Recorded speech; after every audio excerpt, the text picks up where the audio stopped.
In this video, we're going to talk about solving rational equations, which are equations with a lot of fractions in them and x's in the denominators of those fractions.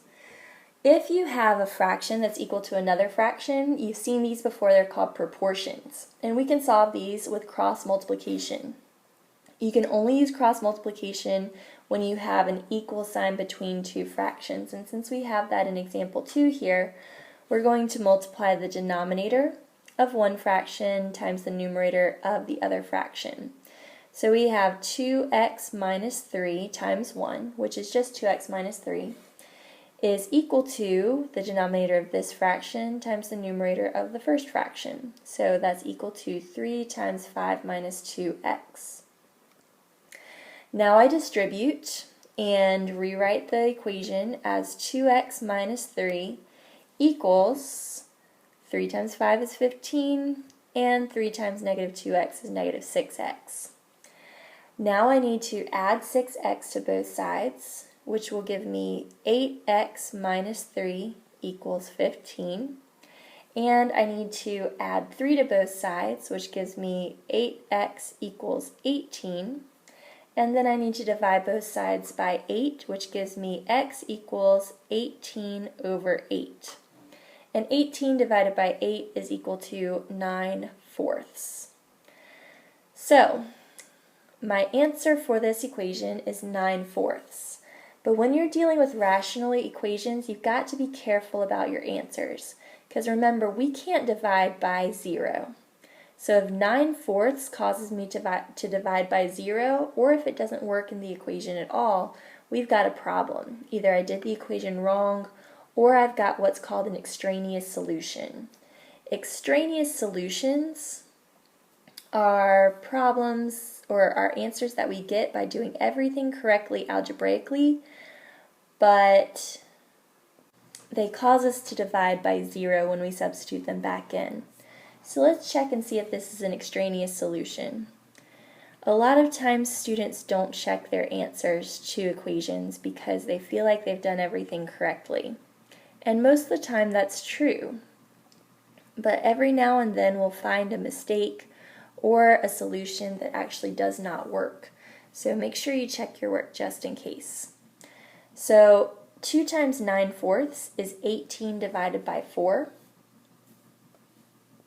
which I can simplify to 9/2. And 9/2 minus 3 is the same thing as 9/2 minus 6/2, which is equal to 3/2. 3 divided by 3/2 is the same thing as 3 times 2/3, because we can multiply by the reciprocal, which gives us 2 for this side of the equation. On the other side of the equation, negative 2 times 9/4 is negative 18/4, which I can also write as minus 9/2. 5 minus 9/2 is the same thing as 10/2 minus 9/2, which gives me common denominators, and 10/2 minus 9/2 is 1/2. 1 divided by 1/2 is the same thing as 1 times 2 over 1 when I multiply by the reciprocal, and 1 times 2 over 1 gives me 2. So this whole side of the equation is 2 also. So 2 things to notice. First of all, both sides of the equation are equal to each other, so 9/4 really is a solution, which is awesome. And in checking my work, I never had to divide by 0, so I know that this is not an extraneous solution. It's actually really a solution to the equation. So that's great. Let's try a couple more of these. In the bottom half of this work, what I'm going to focus on is the last 2 problems.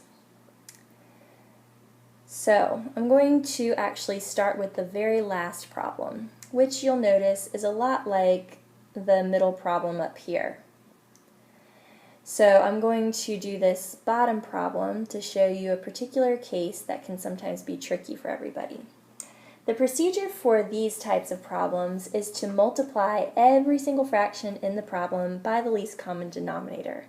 And we find the least common denominator by looking at the factors of all of the fractions in the denominator to see what they have in common. Now I can't factor this denominator or this one any more than they're already factored because there's no GCF and there's no squared or cubes. But this one I could factor because it was a difference of squares. Now if you notice, these two factors have elements of this denominator as well. So our least common denominator is going to be x minus 3 times x plus 3.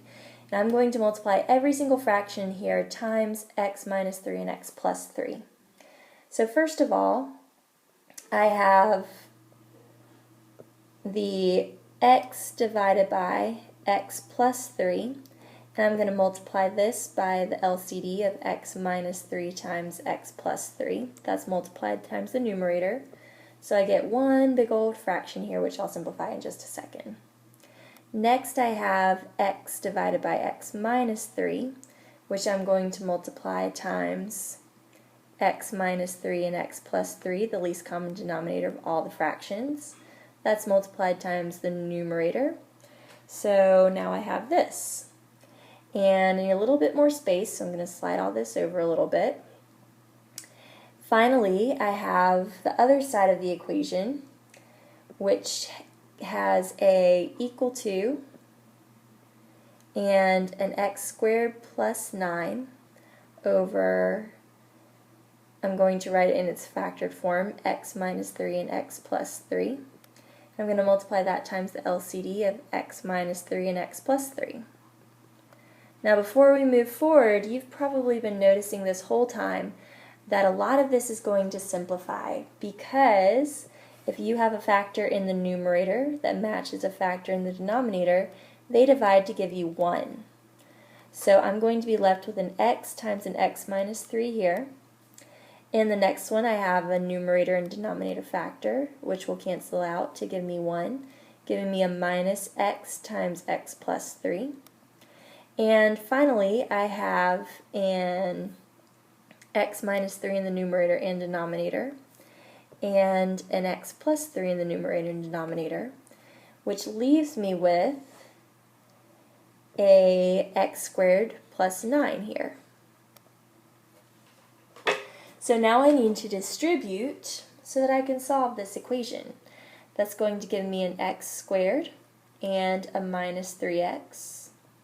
This is going to give me, I'm going to multiply a whole negative x, so I get a negative x squared and a minus 3x. And then over here I just have an x squared plus 9. Now I'm going to move all of this up so that I can simplify this a little bit. If I simplify, I mean I need to combine my like terms. Notice that I have an x squared and a minus x squared. X squared minus x squared is 0. So my x squareds are gone. Now I have a negative 3x and another negative 3x, which gives me negative 6x.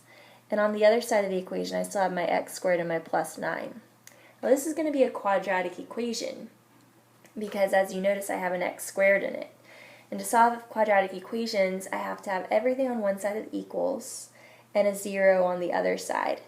And I like to keep my x squareds positive because it simplifies things a little bit for me. So I'm going to add 6x to both sides, get the 0 over here on the left, and have an x squared plus 6x plus 9 over here on the right. Now the easiest way to solve quadratic equations, if I can, is to factor. And I can factor this because x times x gives me x squared, and 3 times 3 multiplies to give me 9 and also adds to give me 6. So x plus 3 times x plus 3 are my two factors for this. Now I just need to finish solving by setting each of my factors equal to 0. And as you probably already know, I'm going to get the same answer twice. So I have x equals negative 3 and x equals negative 3. So my solution to this equation is negative 3. If I erase some of this so we can see the equation again, remember we need to check to make sure that negative 3 is not going to cause us to divide by 0 at any point. So if I substitute negative 3 into the equation everywhere that I see an x, I have negative 3 divided by negative 3 plus 3 minus negative 3 divided by negative 3 minus 3 equals negative 3 squared plus 9 divided by negative 3 squared minus 9. Now as I'm simplifying this, I have negative 3 divided by negative 3 plus 3. Negative 3 plus 3 is equal to 0. So I have negative 3 divided by 0. Already, hopefully you notice that this is a problem. You cannot divide by 0. And my one and only solution that I found causes me to divide by 0. Which means that even though I solved this exactly right following the rules of algebra, I am not going to have a solution to this. These two negative 3's that I just came up with are called extraneous solutions because I did everything exactly like I was supposed to, and I ended up with something that causes me to divide by 0. I'm going to write that word extraneous a little bit better. So our answer to the solution to this problem is no solution. Not extraneous, not negative 3. Because the two solutions, the negative 3's that we discovered when we solved this, did not work. It caused us to divide by 0. So the negative 3 is extraneous. Now let's look at one more problem. I decided to do the problem right above the one we just did. So we're going to start it off the same way we did the last one. We're going to factor if we can. Here I have a GCF, and in the other two I can't factor. There's no GCF and there's no squared or cubed. So my least common denominator is going to have to involve all of the denominators that I see here. And notice that this one has a 3, so does this one has an x minus 4, and so does this one.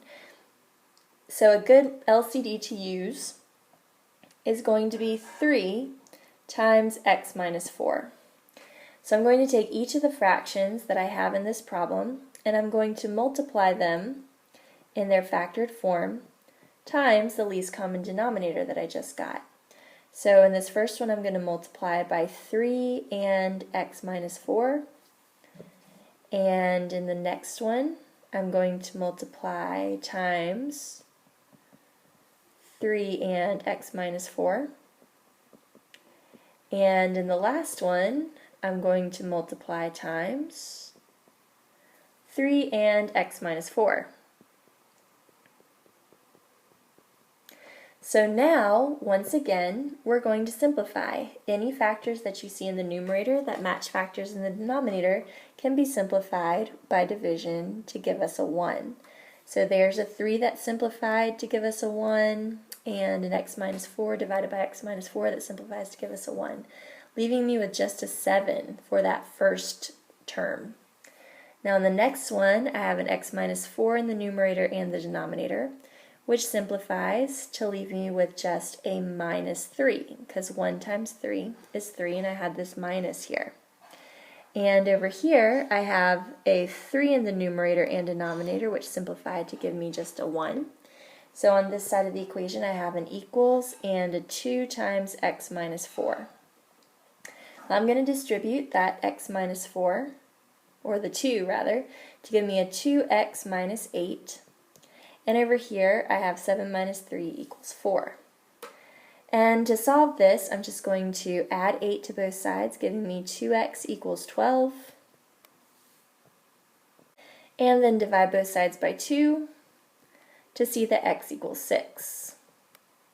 So my solution is x equals 6, unless it's going to cause me to divide anywhere in the equation by a 0. So I'm going to go back up to this original equation and see what happens when I substitute a 6 in. So I have 7 divided by 3 times 6 minus 12 minus 1 divided by 6 minus 4 equals 2/3. Does it look like I'm going to be dividing by any zeros? Doesn't look like it yet. Let's just double check. This gives me an 18 minus 12, which is equal to 6. And here I have a 1 over 2. I'm not dividing by any zeros yet. So far so good, equals 2/3. So I'm not dividing by any zeros, which is awesome. That means that 6 is not extraneous. Let's just make sure, with one more step, that 6 is really the answer. In order to subtract, I have to have common denominators, so I'm going to rewrite 1/2 as 3/6. So I'm going to erase this and replace it with a minus 3/6. And 7/6 take away 3/6 is 4/6. So I'm going to erase this and rewrite it as 4/6. Is 4/6 equal to 2/3? Yes, it is, because I can simplify 4/6 to 2/3. So I've found my correct solution. It's not extraneous, and I'm good to go. If you need more examples, watch the next video. Otherwise, try the practice problems.